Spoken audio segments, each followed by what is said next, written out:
Cooker cooker cooker cooker cooker cooker cooker खाली निकला खाली निकला खाली निकला खाली निकला। कौन था कौन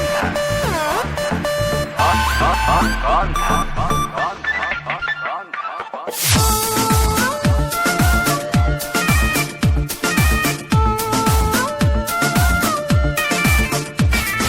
चूल्हे ऊपर कुकर में रखे थे चने, खुद ही अपने हाथों से चढ़ाया था मैंने। क्या चूल्हे के ऊपर कुकर में रखे थे चने, खुद ही अपने हाथों से चढ़ाया था मैंने। पानी भी डाला था उसमें। अच्छा पानी डाला था? हाँ डाला तो था। फिर क्या हुआ? पानी भी डाला था उसमें और गैस भी ऑन था। ऑन था? हाँ ऑन था। ऑन था? अरे ऑन था बाबा। फिर भी कुकर खाली निकला तो रसोई में कौन था? कौन था? कौन था? कौन था? कौन था?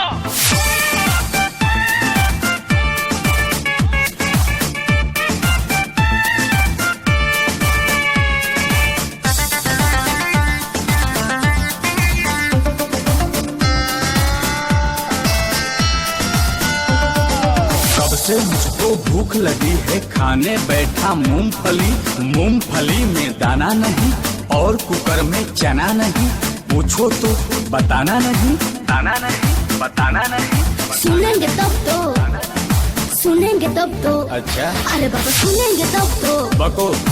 अभी मेरे साड़ी पे जूस गिरा था और मैं दोबारा नहाने गई थी। फिर मैंने साड़ी को धो दिया था और उसे छत पे सुखाने गई थी। खाने गई थी? अरे बाबा छत पे सुखाने गई थी। आप भी ना।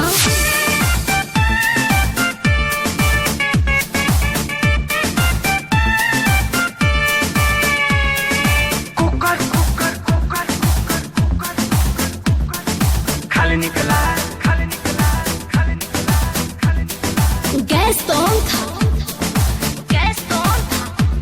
तो सुन कुकर तेरा खाली निकला। 3-5 ज्यादा ना सिखला, बस मुझको तू इतना बतला। क्या?